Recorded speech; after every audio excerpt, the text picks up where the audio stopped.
Hello students, welcome to your YouTube channel Mathshala. Last video में हमने पढ़ा था हिंदी व्याकरण में रस की परिभाषा और उसके भेद के बारे में। और आज हम पढ़ेंगे अलंकार की परिभाषा, उसके भेद और उदाहरण। लेकिन उससे पहले चैनल को लाइक करें, सब्सक्राइब करें और बेल आइकन का बटन दबाना ना भूलें। तो अब हम पढ़ेंगे अलंकार की परिभाषा, भेद और उदाहरण। अलंकार क्या है? उसकी परिभाषा है, अलंकार का शाब्दिक अर्थ होता है आभूषण। जिस प्रकार स्त्री की शोभा आभूषण से, उसी प्रकार काव्य यानी कि कविता की शोभा अलंकार से होती है। अर्थात जो किसी वस्तु को अलंकृत करे मतलब सजाए, वह अलंकार कहलाता है। अलंकार दो शब्दों से मिलकर बना होता है, अलम प्लस कार। यहाँ पर अलम का अर्थ होता है आभूषण। मानव समाज बहुत ही सौंदर्योपासक है। सौंदर्योपासक का मतलब होता है बच्चों कि सुंदरता की उपासना करने वाला। उसकी प्रवृत्ति ने ही नए अलंकारों को जन्म दिया गया है। अलंकार कविता कामिनी के सौंदर्य को बढ़ाने वाले तत्व होते हैं। अब हम जानेंगे अलंकार के भेद। अलंकार को व्याकरण शास्त्रियों ने उनके गुणों के आधार पर, मतलब जो उसके गुण होते हैं उसके आधार पर 3 भागों में विभक्त किया है या बांटा है। पहला है शब्द अलंकार, दूसरा अर्थ अलंकार और तीसरा उभय अलंकार। अब हमारे पाठ्यक्रम में जो है शब्द अलंकार और अर्थ अलंकार हैं और उनके उपभेदों का अध्ययन किया जाता है।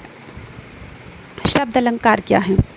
जिस अलंकार से शब्दों को प्रयोग करने से चमत्कार हो जाता है और उन शब्दों की जगह पर समानार्थी शब्द को रखने से वो चमत्कार समाप्त हो जाए, वहाँ शब्द अलंकार होता है। शब्द अलंकार 2 शब्दों से मिलकर बना होता है, शब्द प्लस अलंकार। शब्द के 2 रूप होते हैं, ध्वनि और अर्थ। ध्वनि के आधार पर शब्द अलंकार की सृष्टि होती है। जब अलंकार किसी विशेष शब्द की स्थिति में ही रहे और उस शब्द की जगह पर कोई और पर्यायवाची शब्द के रख देने से उस शब्द का अस्तित्व न रहे, उसे शब्द अलंकार कहते हैं।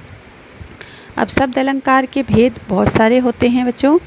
उसमें कुछ आपको यहाँ दिख रहे होंगे।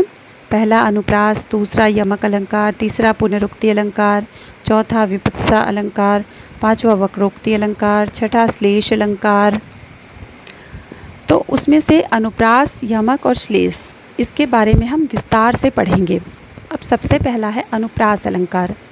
हम सबसे पहले बच्चों जानेंगे अनुप्रास का अर्थ होता है किसी चीज़ को बार बार दोहराना। तो इस शब्द के जब हम अर्थ समझ लेते हैं तब हमें क्लियर हो जाएगा कि अनुप्रास का मतलब होता है किसी शब्द के दोहराने से उस अलंकार में शब्द को दोहराया जा रहा है। अनुप्रास शब्द 2 शब्दों से मिलकर बना है, अनु प्लस प्रास। यहाँ पर अनु का अर्थ होता है बार बार और प्रास का अर्थ होता है वर्ण। जब किसी वर्ण की बार बार आवृत्ति हो, आवृत्ति का मतलब होता है वो बार बार दोहराया जाए, तब जो चमत्कार होता है उसे अनुप्रास अलंकार कहते हैं।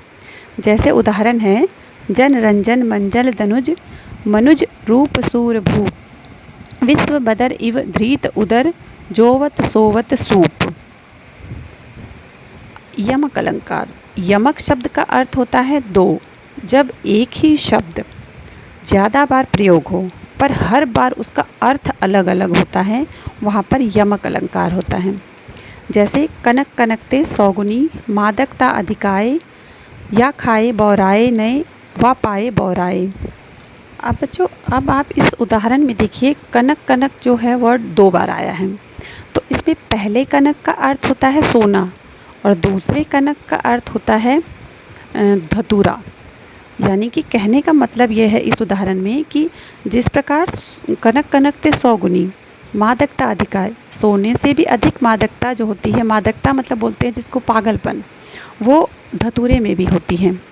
क्योंकि सोने को पाकर तो इंसान पागल होता ही है। पागल कैसे होता है? जैसे किसी के पास बहुत पैसा आ जाता है तो वो अपने आप में ही घमंड करने लगता है, किसी को कुछ समझता नहीं है। उसी तरह से धतूरा, सोने को तो सिर्फ पाकर इंसान पागल हो जाता है, लेकिन धतूरे को खाते ही पागल हो जाता है इंसान। तीसरा है श्लेष अलंकार। जहाँ पर कोई एक शब्द एक ही बार आए पर उसके अर्थ अलग अलग निकले, वहाँ पर श्लेष अलंकार होता है। अब हमने यमक में पढ़ा था कि शब्द एक ही है लेकिन वो 2 बार आई है, उसका अर्थ अलग अलग हो, लेकिन यहाँ पर एक ही शब्द एक ही बार आया है और लेकिन उसके अर्थ अलग अलग हैं, तो वहाँ श्लेष अलंकार होता है। जैसे रहीमन पानी राखिए, बिन पानी सब सून, पानी गए न उबरे, मोती मानस चून।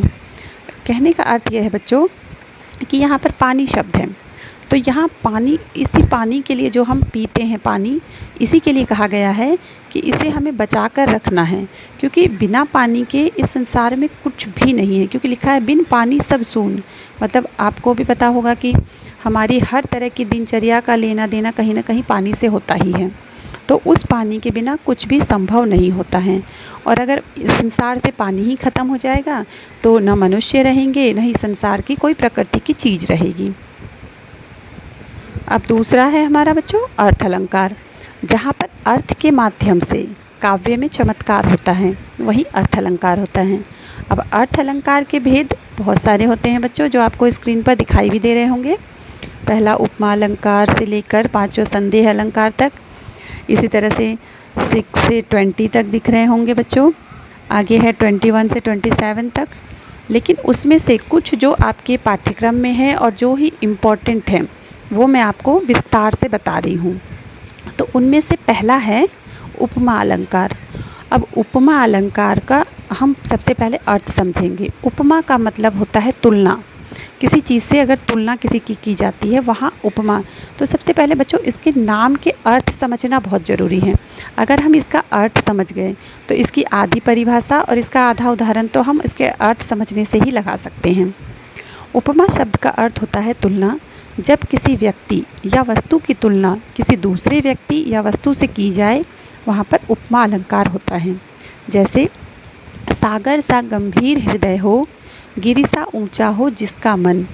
यहाँ कहने का अर्थ है कि एक आदमी की तुलना की गई है कि सागर सा, जिसका गहरा अगर हृदय हो, मन हो, सागर की गहराई कहा जाता है कि बहुत ज़्यादा होती है, तो इसी तरह से एक व्यक्ति की तुलना की जा रही है कि जिसका सागर से भी गहरा मन हो। ऐसे गिरि सा ऊंचा हो जिसका मन, तो जिसका गिरि मतलब होता है पहाड़, पहाड़ की ऊंचाई, पर्वत की ऊंचाई बहुत ज़्यादा होती है बच्चों।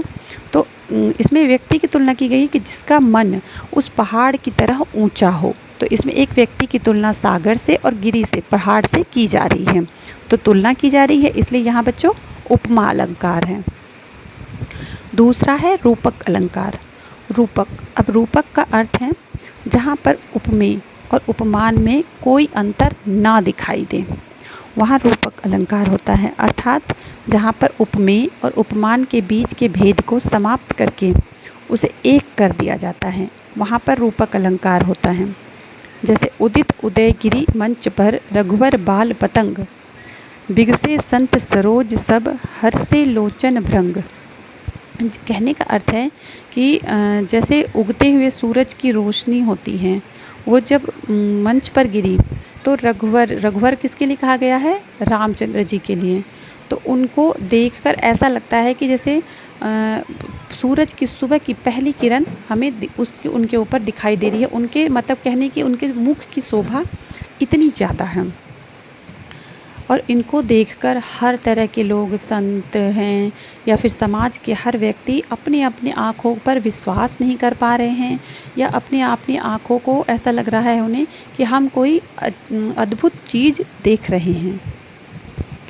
अब है आगे बच्चों उत्प्रेक्षा अलंकार, जहाँ पर उपमान के न होने पर उपमेय को ही उपमान मान लिया जाता है।